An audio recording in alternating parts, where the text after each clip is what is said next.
Alright, so, this is going to be my review of the pilot for iZombie. Now, this series, actually let me back up and say that I've never really, well, I've read a few comics, but I've never really read the whole series of iZombie. I've never really read the whole series. I've read a few separate issues here and there, but I've never really read the series on a whole. Yeah. But having said that, though, you can pretty much get the gist of the series from this pilot. The story is for those who don't know, is the story of a girl named Liv who is a surgeon, but after going to a party where everyone was giving experimental drugs, zombie outbreak happened. She got scratched, came back as a special kind of zombie, and now she works at the morgue. She's morbidly depressed, and she eats brains. And when she eats brains, she gets she gets visions of the past, of the people from the past lives. That's pretty much all you need to know. I really like this. This has a lot of fun storytelling to it. There's a lot of, there's some great, comedic timing here and there.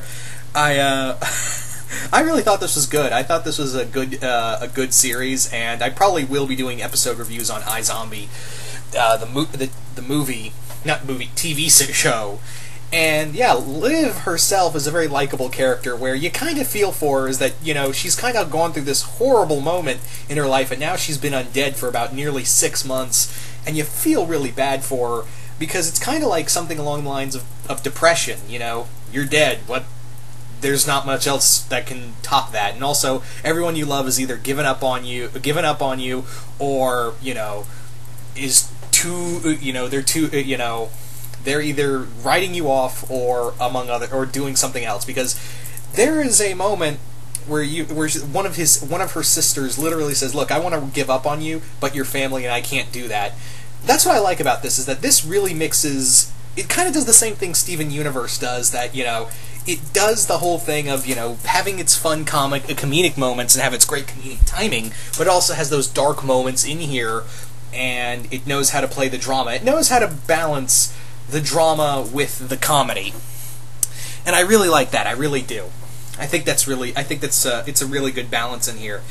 The other supporting characters like Detective Babineau and I can't remember the other guys. Her boss at the morgue.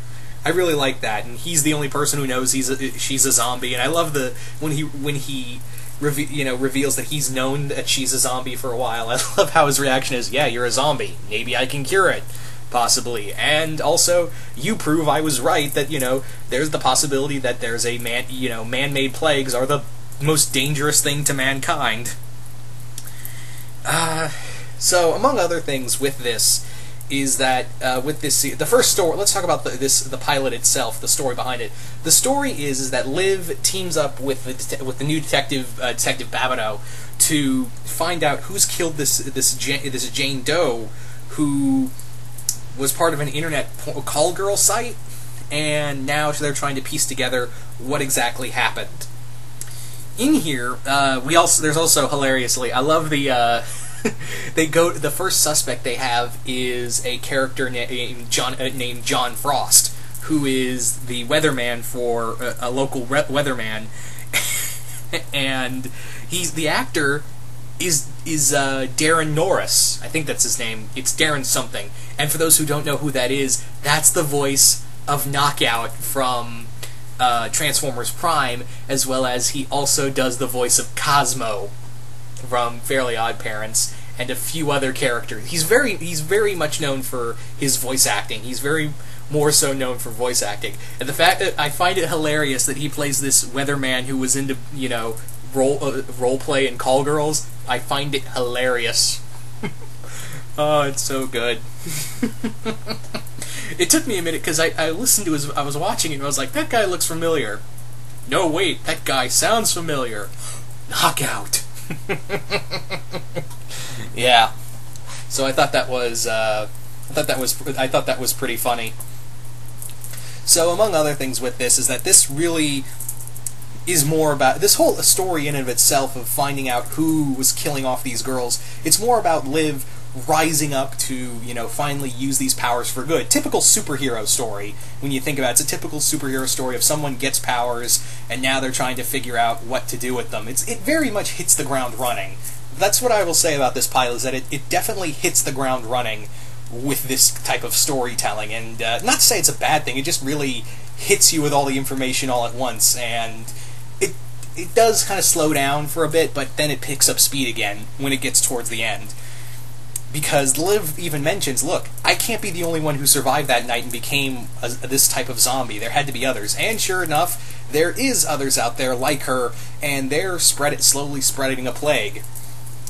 So, really interested to see how that kind of overarching story arc is going to play out. Now, I do know in the comics she did have a few other like a few other monster allies, like a were-terrier. Yeah, a were-terrier. And a few others, but she also had a vampire and like an arch nemesis who was a vampire. I think she had an arch enemy for a story arc that was like a vampire. So I'm wondering how they're going to bring in all these supernatural elements in here and make it its own. Really curious to see how they're going to go about that. I mean, they already have a talking zombie. I don't think you need to make it a dark, gritty story with realistic tones to it. You already have your main character's a zombie. I think you can go all out with vampires and were-terriers and mummies. And also, I know one of the last story arcs of the IZombie comic delved with undead presidents. So I can't wait for them to try to do an adaptation of that. But no, this is a really fun show, and I'm kind of curious because it is I know it's under Vertigo, which is this was based off of a now defunct Vertigo title. But I am curious, like since Vertigo is under DC, are they thinking to themselves? And they probably won't. I'll say this right now: they probably won't do this. But somewhere in the back, like, wouldn't it be crazy if they tried to make this part of the the CW DC universe?